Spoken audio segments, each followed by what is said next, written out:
en Colombia. Es un paciente masculino de 65 años que tiene un diagnóstico desde hace 12 años de colitis ulcerativa, venía siendo tratado con mesalazina y ha tenido hospitalizaciones eventuales por recaídas moderadas o severas y ha requerido corticoides ocasionalmente. En esta oportunidad,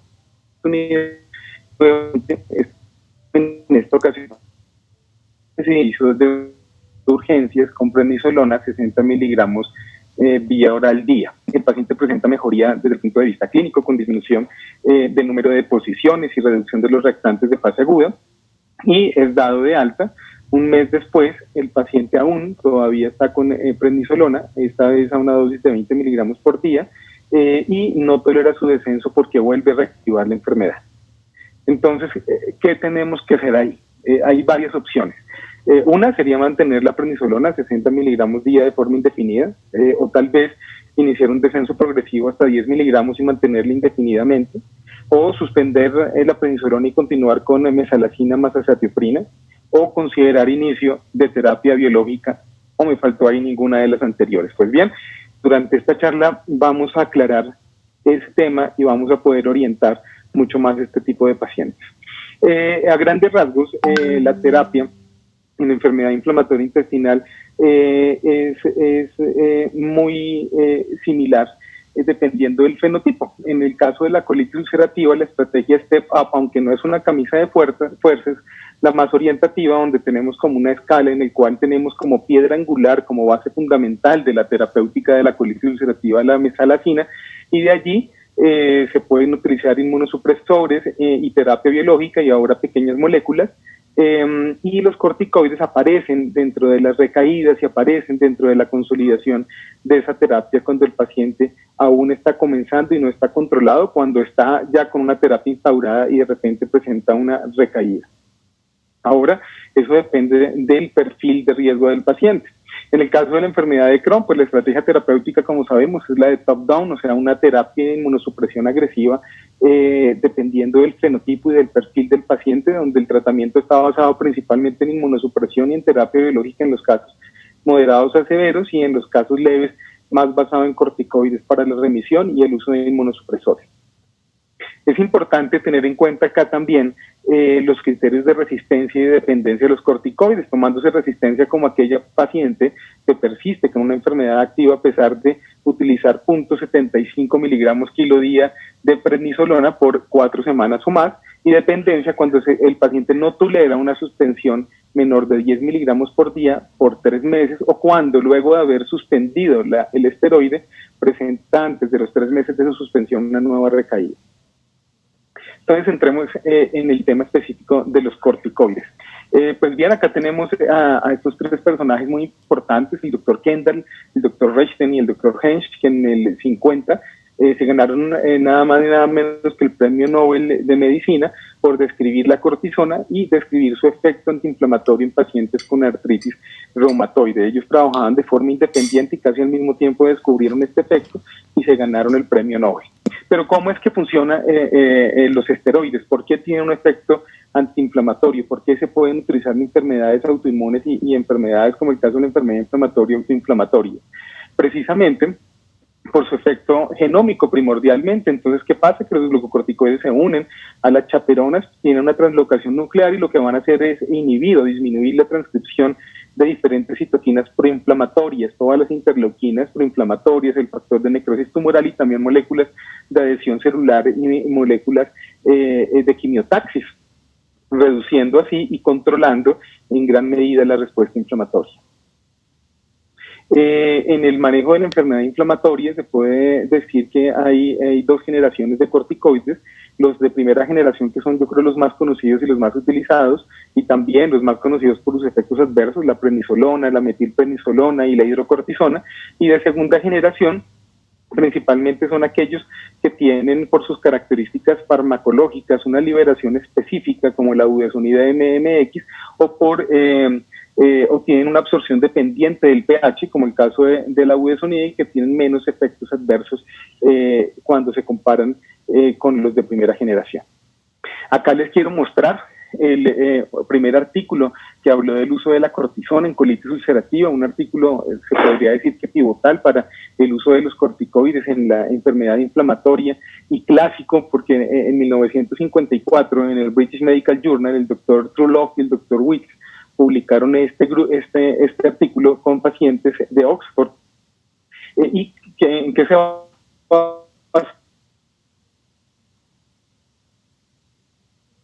una recaída moderada, y se hizo una observación a 6 semanas, aleatorizando los grupos a 2 brazos. Uno que era hidrocortisona, 100 miligramos por día, un total de 109 pacientes, y otro que era placebo, que eran 101 pacientes, que se encontró que el 40% de pacientes que se les había administrado corticoide e hidrocortisona, a la 6ª semana estaban en remisión clínica de la enfermedad, mientras que apenas un 17% del grupo placebo lo había logrado, siendo el primer estudio clínico que mostraba en enfermedad inflamatoria que había un efecto positivo del uso de corticoides en inducir la remisión de los pacientes, en este caso con colitis ulcerativa. Pasó mucho tiempo y este metaanálisis de Ford resumió los principales estudios que hablaban de los corticoides en enfermedad inflamatoria, y mostraba pues de manera contundente cómo cuando se induce la remisión los corticosteroides son mejores comparados con el placebo, y se calculaba un número necesario a tratar de 3, o sea, hay que tratar a 3 pacientes que están activos para que se induzca remisión en uno de ellos. Sin embargo, ¿qué pasa cuando se busca prevenir nuevas recaídas, cuando se busca mantener el tratamiento con esteroides? Pues bien, no hay una evidencia significativa que sustente que los corticosteroides, en este caso la budesonida comparada con el placebo, son capaces de mantener y prevenir la recaída. Este estudio es un estudio muy interesante de Gordon del 96, publicado en Gastroenterology, donde utilizó 3 brazos. En uno de ellos administró 6 miligramos de budesonida, en el otro 3 miligramos de budesonida, y en el otro placebo. ¿Qué hizo? Siguió a los pacientes a un año. Eran 105 pacientes con enfermedad de Crohn. ¿Y qué era lo que quería valorar? El tiempo de recaída cuando comparaba la budesonida a diferentes dosis con el placebo. ¿Y qué se puede observar en esta gráfica de forma muy clara? Que induciendo la remisión en los primeros 100 días aproximadamente hay un efecto notorio superior de la budesonida comparado con el placebo en inducir la remisión, pero de ahí para allá, al año, a más de los 300 días, perdón, lo que pasa es que las curvas se unen y al final podemos observar que tanto los pacientes con budesonida, independientemente de la dosis, como con placebo, tienen la misma probabilidad de entrar en remisión. O sea, el efecto que se había logrado en las primeras semanas se pierde si no se sostiene con otro tipo de terapia. En este metaanálisis del 2018 de 10 estudios para valorar específicamente el mantenimiento en pacientes con enfermedad de Crohn con los corticoides, que se pudo establecer pues que realmente, nuevamente, no son efectivos los corticoides para mantener la remisión. Entonces, hasta acá podemos concluir que los corticoides desde el 54, cuando el doctor Truelock y Weeks nos mostraron cómo inducían la remisión de la enfermedad inflamatoria, así es como se tienen que utilizar, pero para mantener la remisión y para prevenir nuevas recaídas, pues realmente no tienen una utilidad importante. Pero no solo eso, sino que también hay un aumento de la tasa de efectos adversos. En el registro TRACE se buscaba básicamente valorar cuáles eran los principales efectos adversos que ocurrían con el uso de infliximab, donde hubo un poco más de 17,000 pacientes. De estos, 6,273 utilizaban prednisolona y estuvieron en el seguimiento del registro, que fue de 5.2 años. ¿Y qué se encontró? Se encontró que había un aumento de más de 2 veces de la mortalidad cuando utilizaban prednisolona, y que el riesgo de infecciones también era mucho mayor cuando se comparaba con el anti-TNF. En ancianos, que son una población muy vulnerable para las infecciones, pues este aumento de la tasa de infecciones se ve de manera notoria. En este estudio del 2014 se puede observar cómo el uso corriente de corticosteroides aumenta hasta 4 veces la probabilidad de una infección bacteriana y de otro tipo de infecciones en pacientes ancianos. Este metaanálisis que salió este año, lo que buscaba era valorar el riesgo de infección en pacientes con terapia biológica dependiendo de si se utilizaba sola o si se utilizaba con terapia combinada, ya sea con corticoides o con otro tipo de terapias. Pero son 15 estudios que compararon los anti-TNFs y se valoró allí el riesgo de infección y cuáles eran los pacientes que de forma estadísticamente significativa tenían más riesgo de infección, pues precisamente aquellos que utilizaban junto con los anti-TNFs corticosteroides y aquellos que también utilizaban terapia combo con inmunosupresores más corticosteroides, confirmando nuevamente de manera contundente que los corticoides se relacionan con un aumento de la tasa de infección. Y ahora que estamos en la época de la era del COVID, el registro del Secure IBD muestra también de forma contundente un hallazgo muy importante, y es que el uso de corticoides sistémicos en pacientes con enfermedad inflamatoria aumenta el requerimiento de unidad de cuidados intensivos, de ventilación mecánica y de muerte en el seguimiento de 517 pacientes hasta 7 veces, y aumenta el riesgo de muerte incluso hasta casi 12 veces, comparado con los anti-TNFs, pues, que no tienen ese mismo efecto en ninguno de los desenlaces descritos. ¿Qué se puede concluir? ¿Cuál es la conclusión de este estudio? Que el uso de los corticoides incrementa el riesgo de muerte y hospitalización en pacientes con COVID-19, y bueno, de forma paralela las anti-TNFs no afectan la mortalidad en pacientes con COVID-19. Pero no solamente la infección es un riesgo con el uso de corticoides, también el tromboembolismo venoso, que de por sí ya está aumentado en todos los pacientes con enfermedad inflamatoria. De allí lo importante que el paciente con una recaída moderada o severa hospitalizado requiera de profilaxis para tromboembolismo venoso. Entonces, ¿qué se puede observar acá? En este metaanálisis se reunieron un total de 58.518 pacientes, se encontraron 3.269 eventos tromboembólicos, y se puede ver cómo el uso de corticoides se relaciona con un aumento de casi 2 veces la probabilidad de presentar un efecto tromboembólico venoso en pacientes con enfermedad inflamatoria, efecto que no se puede ver tampoco en los pacientes que utilizan anti-TNF y no esteroides. ¿Qué se puede decir? Que los corticosteroides aumentan el riesgo de tromboembolismo venoso en la enfermedad inflamatoria intestinal. Y finalmente, en este estudio de corte retrospectivo interesantísimo con 7.294 pacientes con enfermedad de Crohn, publicado por el grupo del doctor Lewis, se puede observar cómo tanto la mortalidad como el riesgo de fractura, de eventos cardiovasculares y vasculares en general adversos son mucho mayores en los pacientes con esteroides cuando se comparan con los anti-TNF. Se puede concluir que los anti-TNF, cuando se comparan con los corticoides, tienen un menor riesgo de muerte, de fractura de cadera y de eventos cardiovasculares adversos. Bueno, y no solamente estos efectos de los cuales les acabo de mencionar, también existen muchos otros que son por todos conocidos y que se pueden clasificar, como sabemos, como secundarios agudos y secundarios crónicos. Los secundarios agudos son efectos que desaparecen tras la retirada del fármaco, como la hipertensión, la hipocalemia, el riesgo de pancreatitis, las alteraciones cutáneas, hematopoyéticas, pero también hay otros efectos más crónicos que son efectos que no desaparecen cuando se retira el fármaco de manera fácil, que son la miopatía proximal, la osteopenia y la osteoporosis, el retardo en el crecimiento, las infecciones, la neuropatía, las cataratas, la osteonecrosis, el glaucoma, los trastornos digestivos, la hiperglicemia. Entonces, realmente, dar corticoides ayuda en principio para inducir la remisión, pero no solamente nos sirven para mantenerla, sino que además tienen una gran cantidad de efectos adversos, de efectos negativos, de aumento de mortalidad incluso, que hacen que realmente el paciente no quiera utilizarlos.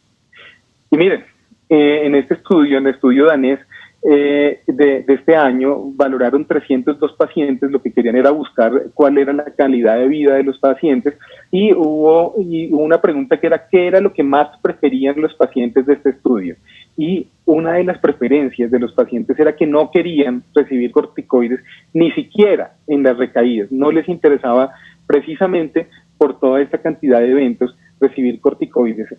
Allí es donde tenemos que impactar en el tratamiento. Y en este estudio que habla de, bueno, ¿por qué se automedican entonces corticoides? Se cogieron 100 pacientes, encuestaron 100 pacientes, y de estos 15 pacientes utilizaron corticoides por automedicación. ¿Y cuál fue la principal razón que ellos expusieron para poder utilizar estos corticoides automedicados? La necesidad de alivio de los síntomas y no tener una consulta con su médico de forma próxima. O sea, que no tener un adecuado seguimiento, como pasa en tantos pacientes que podemos ver en muchas de nuestras instituciones, y no tener bien controlada la enfermedad va a hacer que finalmente, así no lo quieran, con el fin de poder sentirse mejor, de poder trabajar, de poder tener una vida regularmente, por lo menos aceptable, el paciente se ve abocado a utilizar corticoides con todos los efectos negativos y con toda la ineficiencia que para el mantenimiento esto conlleva. Bueno, ¿y qué pasa con los costos? En ese estudio de Long, con 30.676 pacientes, 14.528 con Crohn y 16.148 con colitis ulcerativa, se pudo ver lo que ya habíamos visto previamente, que el mayor predictor de efectos adversos en ambas patologías era el uso de los corticoides, y que aumentaba la probabilidad de visitas a urgencias y también de cirugías. Pero no solamente se estableció eso allí, sino que se vio que de forma dramática había un mayor costo en los pacientes que utilizaban crónicamente corticoides que en aquellos que utilizaban anti-TNFs. ¿Y por qué? Porque aunque la molécula individual, el medicamento individual obviamente es mucho más costoso cuando se habla de terapia biológica, las visitas a urgencias, los procedimientos quirúrgicos, las múltiples hospitalizaciones, los días que no se elaboran, el deterioro de la calidad de vida y lo que ello conlleva, realmente es mucho más costoso para la sociedad que administrar un medicamento de terapia biológica. Acá se puede ver la probabilidad de cirugía de rescate en un paciente que utiliza corticoides, y se puede ver cómo, tanto en enfermedad de Crohn como en colitis ulcerativa, también se operan más cuando se hace un seguimiento incluso a 15 años. Entonces, de allí la importancia de este concepto de la remisión libre de corticoides, la remisión libre de un medicamento que es efectivo para inducir la remisión, que es nuestro amigo a la hora de poder manejar los plays cuando el paciente tiene una severidad importante, pero que luego de que logra su misión debe ser retirado, porque es un indicador de que se está manejando de forma adecuada la enfermedad inflamatoria intestinal. Miren, la guía americana tiene como una de las metas principales del tratamiento la remisión libre de corticoides, y la define como no tener síntomas o un control sintomático, un control endoscópico y una mejoría en la calidad de vida sin necesidad de utilizar ningún tipo de corticoide. Y lo que recomienda y lo que dice es que está con una recomendación fuerte y con un nivel de evidencia moderado que está en contra de los corticoides sistémicos para mantener la remisión. En el caso del Crohn, también la Asociación Americana dice algo similar, que los corticoides son inefectivos para el mantenimiento de la enfermedad de Crohn, y las guías ECO para colitis ulcerativa dicen básicamente lo mismo que las americanas, que la meta de la terapia de mantenimiento en colitis ulcerativa es una remisión libre de corticoides. Y también para la enfermedad de Crohn, confirmando también lo que dice la americana y lo que ya vimos en la evidencia que nos sirven para mantener al paciente. De ahí, entonces, que desde el punto de vista evolutivo de la investigación, el uso, la remisión libre de corticoides debe ser un indicador que se tiene que medir en todas las intervenciones terapéuticas que se hacen en pacientes con enfermedad inflamatoria intestinal. Entonces, acá les traigo algunos de los estudios principales en terapia biológica y que nos hablan sobre la remisión libre de corticoides. Bueno, pues el primero de ellos es el ACT-1 y el ACT-2, que valoraban la inducción y el mantenimiento de infliximab para colitis ulcerativa, y pues realmente en estos dos no se describió aún cuál era el efecto de infliximab sobre la remisión libre de corticoides. Sin embargo, ya en el estudio ASCEN se hizo algo similar, algo parecido, más que remisión libre de corticoides, se valoró cuál era la dosis media del corticosteroide cuando se comparaba el grupo placebo con el grupo control, y se encontró que los pacientes que utilizaban infliximab no requerían una dosis menor de corticoide comparado con el placebo. En este estudio del doctor Panaccioni, que conocemos ampliamente con respecto a la efectividad de la terapia combinada con infliximab para mejorar al paciente con enfermedad inflamatoria, con enfermedad de Crohn, que se pudo ver, se puede ver que realmente es más efectiva la terapia combinada que la monoterapia en la remisión libre de corticoides.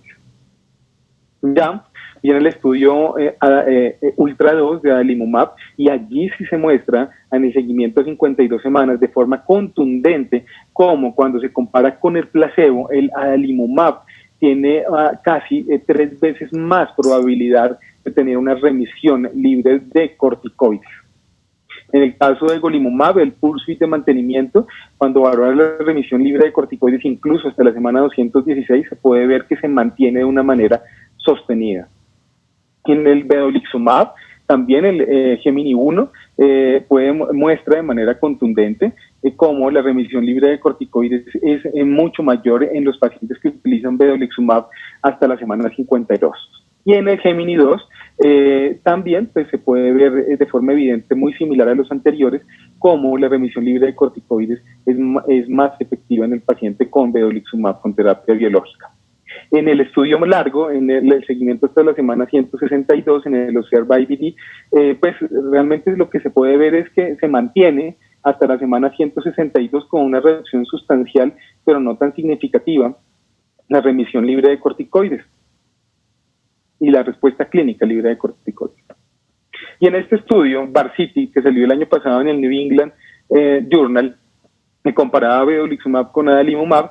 En el desenlace específico de remisión libre de corticoides, fíjense que adalimumab sí fue superior a vedolizumab para mantener la remisión libre de corticoides. Digamos que acá se podría decir que que el vedolizumab no es inferior, pero que el adalimumab sí tiene, por lo menos sustancialmente, a su favor una mayor remisión libre de corticoides. En el caso ya de los antiinterleuquina 12-23, en el IM Unity de ustekinumab, muestra también lo que los otros habían mostrado, con 397 pacientes con enfermedad de Crohn en seguimiento hasta la semana 44, pues que los pacientes que utilizan ustekinumab van a tener una mayor tasa de remisión libre de corticoides comparados con el placebo. Y en el caso de tofacitinib, el Octave Sustain, nuevamente también confirma que en la pequeña molécula en tofacitinib también hay un efecto positivo sobre la remisión libre de corticoides. Entonces, digamos que hasta acá que podemos concluir que los corticoides son una molécula muy importante para inducir la remisión. Sin embargo, en el momento de buscar el mantenimiento en los pacientes con enfermedad inflamatoria se debe individualizar primero el tipo de patología, si es una colitis ulcerativa o una enfermedad de Crohn, valorar cuál es el perfil del paciente y las características de riesgo, y tiene que darse un tipo de terapia específica diferente a los corticoides, dependiendo de la severidad y dependiendo del perfil del paciente. De ahí la importancia de que hablemos de esto, de un tratamiento basado en metas, del Treat to Target. Es una estrategia realmente muy útil, no solamente para los gastroenterólogos. Realmente pienso que los que más lo han utilizado y han mostrado que sirve son los reumatólogos en los pacientes con artritis reumatoide, que a su vez lo habían tomado de los endocrinólogos en los pacientes con diabetes mellitus. Pero bueno, pues es una estrategia que ahora de un tiempo para acá hemos adoptado y que tiene por fin mejorar al paciente. Entonces, ¿en qué se basa esta estrategia? En fijar básicamente una meta. ¿Y la meta cuál es? El control de la enfermedad, evitar el daño intestinal y mantener una adecuada calidad de vida del paciente. Entonces, ¿qué tenemos que hacer? Tenemos que valorar el paciente, buscar cuál es nuestro blanco, valorar cuál es el perfil de riesgo del paciente, si es un perfil de riesgo de complicaciones alto o un perfil bajo, y de acuerdo al perfil de las características del paciente, comenzar una terapia, pero con un seguimiento muy estricto y periódico, buscando unas metas, las cuales, si no se cumplen, deben conllevar a un cambio en la terapia para conseguir nuestra meta final, que es reducir, evitar que el intestino se dañe y mejorar la calidad de vida. Gráfica la traigo para que se note cómo la probabilidad de alivio de la mucosa acumulada es mucho mayor cuando se hace una terapia dinámica, una terapia basada en metas, que se modifica, que se está autocuestionando, más que cuando se deja una terapia de una manera prolongada en el tiempo, simplemente persiste independientemente de los resultados. Entonces, ¿cuáles son los blancos terapéuticos propuestos para la estrategia de Treat to Target? Bueno, que se utilizan para la estrategia de Treat to Target: el alivio de la mucosa, o sea, la ausencia de úlceras, tener una curación de la mucosa endoscópica, lactantes de fase aguda controlados, una PCR menor a 5 y una calprotectina fecal menor a 150, y un alivio histológico, y en el caso de la enfermedad de Crohn, pues también un alivio en la enterorresonancia. Este algoritmo nos muestra una forma mucho más esquemática lo que les estaba mostrando, o sea, valorar un fenotipo de la enfermedad, evaluar el riesgo, si el riesgo es alto o bajo, independientemente de ello, comenzar la terapia más indicada y hacer una vigilancia cada 3 meses de biomarcadores y cada 3 a 6 meses de endoscopia y de imágenes para allí, dependiendo de los cambios que se obtengan con la terapia, comenzar a escalarla y comenzar a buscar la meta que se tiene. Entonces, ¿cómo es esta estratificación de riesgo? La Asociación Americana de Gastroenterología define para la enfermedad de Crohn los pacientes de alto riesgo como aquellos que hayan comenzado su enfermedad antes de los 30 años, que tengan un compromiso anatómico extenso, que tengan una enfermedad perianal o rectal severa, que tengan úlceras profundas en la endoscopia, que hayan tenido cirugía, o que tengan un fenotipo estenosante o penetrante. Y en el caso de la colitis ulcerativa define los pacientes de alto riesgo de complicaciones como aquellos que tienen una pancolitis, una colitis extensa, aquellos que tienen úlceras profundas en la endoscopia, que tuvieron un inicio de la enfermedad antes de los 40 años, que tienen niveles de lactantes de fase aguda elevados, o que han requerido o requieren esteroides, que han tenido historia de hospitalización o infecciones concomitantes como clostridioides o infección por citomegalovirus. Entonces, ¿qué se debe hacer? Ver el riesgo. Si se trata de un paciente que tiene un bajo riesgo, en el caso de la enfermedad de Crohn, ¿cuál es la propuesta? La propuesta es que si fue un hallazgo incidental realmente el diagnóstico y no tiene ningún síntoma, pues simplemente habría que no manejarlo farmacológicamente y hacer una vigilancia. Pero si el paciente tiene una enfermedad leve a moderada sintomática, entonces, ¿cómo se induciría? ¿Cuál sería la terapia de inducción? La terapia de inducción ahí sí sería con budesonida, 9 miligramos por día para la enfermedad dominante de Lilion, o prednisolona sulfasalacina, 3 a 6 gramos por día para la colon dominante. Entonces, luego, ¿qué hay que hacer? Hay que valorar si el paciente entra en remisión o no. Si lo hace, pues hay que mantener la terapia en el caso de la enfermedad de colon dominante con sulfasalacina, o en el caso de la enfermedad de Lilion dominante, si tenía síntomas leves y mejoró después de la inducción, pues se puede dejar simplemente en observación con un seguimiento del perfil bioquímico de PCR, calprotectina y endoscopia cada 6 meses por un año, y luego cada año de forma indefinida, dependiendo de la evolución. Ahora, ¿qué pasa si el paciente no mejora? Pues que entonces se tiene que escalar y se tiene que considerar que es un paciente de un riesgo mayor, de un riesgo alto. Entonces, ¿qué pasa cuando se tiene el paciente con riesgo alto? Que lo primero que hay que hacer es poner en una báscula cuál es el riesgo mayor. Si tiene un mayor riesgo de complicaciones derivadas de la enfermedad o si tiene un mayor riesgo de complicaciones derivadas del tratamiento. ¿Quiénes son los que tienen mayor riesgo de complicaciones relacionadas con la enfermedad? Pues aquellos que tengan un alto daño estructural en la endoscopia, que tengan un compromiso inflamatorio grande en la ecografía, en la enterorresonancia, en la cápsula, que tengan un impacto significativo en su calidad de vida. Y allí, ¿cuál es la propuesta de terapia inicial? Anti-TNF principalmente, infliximab o adalimumab. Y en el caso de que el paciente fracase, pues considerar el inicio de interleuquina 12-23 con ustekinumab. ¿Y qué pasa entonces cuando el paciente tiene un mayor riesgo de complicaciones derivadas de la terapia? Los pacientes ancianos, pacientes que han tenido infecciones serias previas, pacientes con malignidades previas, con una edad avanzada, múltiples comorbilidades, pues básicamente hay que valorar la severidad de la enfermedad. Si es una enfermedad moderada, la terapia de primera línea es vedolizumab, que al ser intestino específico, pues va a tener una menor tasa de efectos colaterales desde el punto de vista infeccioso y de neoplasias, y como segunda línea ustekinumab. Pero si en cambio la severidad de la enfermedad es muy alta, se podría considerar incluso allí de primera línea el uso de ustekinumab.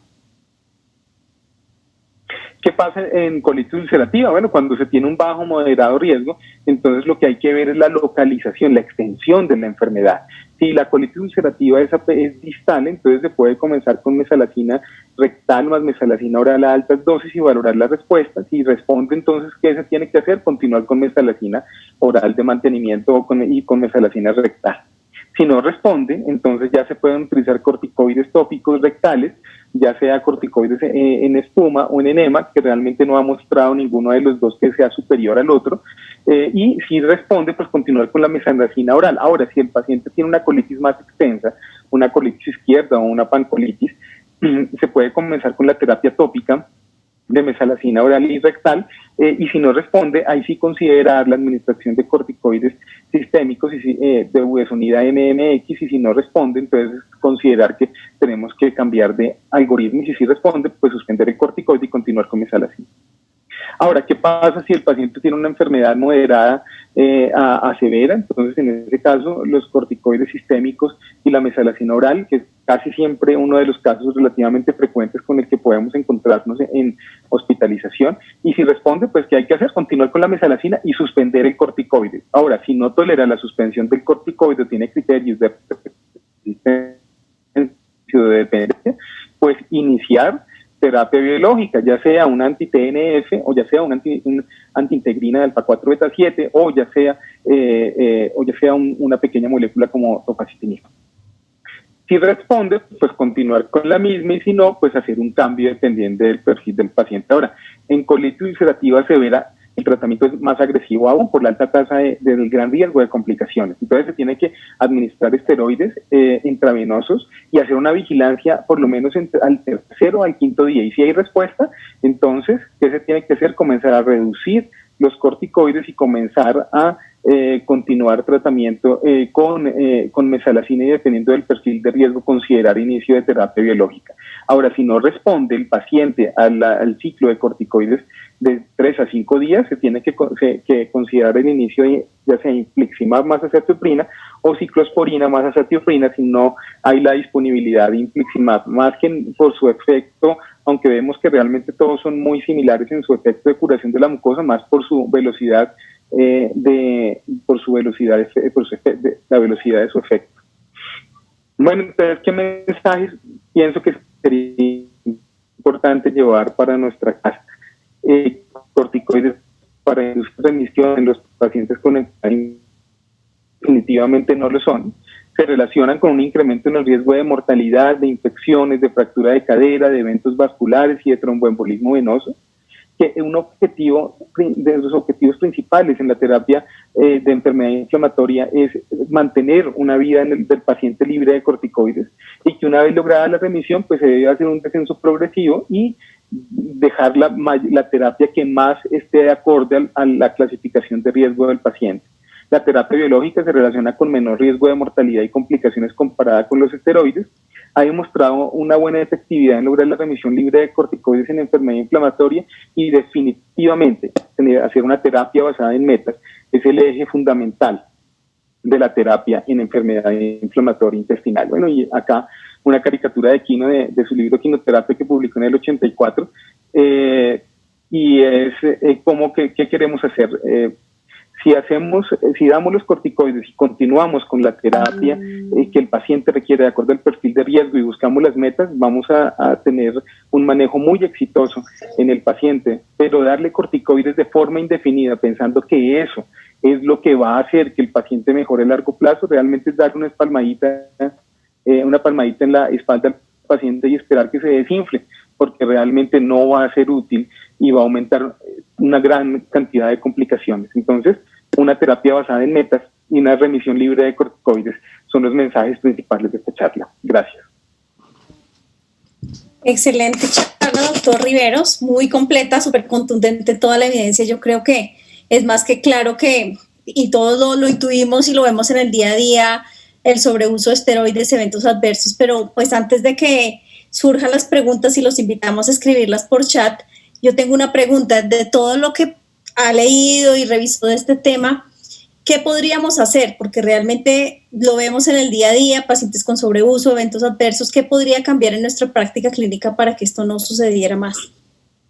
Yo creo que lo principal es precisamente que tengamos en nuestra cabeza que la terapia es dinámica, que los corticoides no pueden ser satanizados, pero que tampoco se puede considerar que son una parte crónica del tratamiento del paciente con enfermedad inflamatoria. Pienso que si nosotros lo que hacemos es ver al paciente, clasificar su riesgo, establecer una meta, considerar cada cuánto tenemos que buscar los indicadores terapéuticos objetivos para conseguir esa meta, y lo vamos haciendo, pues muy seguramente vamos a poder tener una terapia exitosa, conociendo que todas las de respuesta, pero son falibles todas. Pero si se da en el paciente que lo requiere de acuerdo a su perfil de riesgo, muy seguramente vamos a tener un éxito. Y si no se logra, pues sencillamente no se logró. Le dimos la primera terapia, no funcionó, entonces bueno, hay que cambiar, hay que continuar la siguiente. Pero si simplemente hacemos lo que hacían los pacientes en el estudio en que se automedicaban, que era que cada vez que se sentían mal, solucionábamos todo con el pañito de agua tibia, de darle 60 miligramos de prednisolona y mandarlo para la casa 30 días sin diarrea para que vuelva a los 30 días y no sepamos ya qué decirle, pues va a ser un fracaso. Perfecto, muchas gracias. Tenemos una pregunta acá del público. ¿Al cuánto tiempo se debe iniciar los anti-TNF una vez logremos la estabilización con los corticoides? Bueno, pues esa pregunta es muy interesante. Pues depende del perfil de riesgo, ¿no? Si se trata de un paciente con un perfil de riesgo bajo, pues incluso no habría que iniciar terapia biológica. Se podría simplemente mantener con la mesalazina el paciente en el caso de la colitis ulcerativa, y en el caso de la enfermedad de Crohn, fíjense que en los pacientes con enfermedad leve a moderada, luego de utilizar budesonida, si el paciente mejoró, se puede hacer una vigilancia, a menos de que sea colon dominante, que se puede dejar sulfasalazina. La cosa está ya en los pacientes, en el caso de la colitis ulcerativa, que tiene una enfermedad moderada a severa, y en el caso de la enfermedad de Crohn en los pacientes con un fenotipo de alto riesgo, ya sea penetrante, estenosante o un paciente joven con compromiso perianal severo. En ese tipo de pacientes la inmunosupresión agresiva sí ha mostrado que tiene un efecto benéfico. Entonces, ¿qué es lo que se tendría que hacer? Si el paciente tiene una enfermedad, en el caso de la colitis ulcerativa, una enfermedad severa y no ha respondido, tiene criterios de dependencia, tiene criterios de resistencia a los corticoides, pues el objetivo es elegir el anti-TNF que más pueda estar a su disposición, tenga, que sea más para el paciente, que tenga una menor tasa, bueno, efectos adversos, porque todos son muy similares, pero que de ahí lo inicie el que considere. Y en el caso de la enfermedad de Crohn, pues tan pronto usted se alerte que tiene un fenotipo agresivo, que es un paciente joven, pues tiene que iniciar la terapia biológica de inmediato. Ahora, en el entorno intrahospitalario, a pesar de que cabeza a cabeza todos los anti-TNF realmente no son inferiores ninguno, uno comparado con el otro, realmente vemos que en el ambiente hospitalario realmente infliximab sí tiene una superioridad con respecto a los otros. ¿Por qué? Pues porque actúa más rápido, y usted tiene un paciente tal vez muy enfermo que quiere aliviar rápidamente. Por de ahí que siempre se diga, bueno, cuando está muy mal el paciente intrahospitalariamente, o le pone infliximab o le pone ciclosporina, pero digamos que aparte de allí, en un escenario diferente, administrar adalimumab, infliximab, pues digamos, o incluso terapia alfa 4 beta 7, pues también se puede hacer sin ningún inconveniente.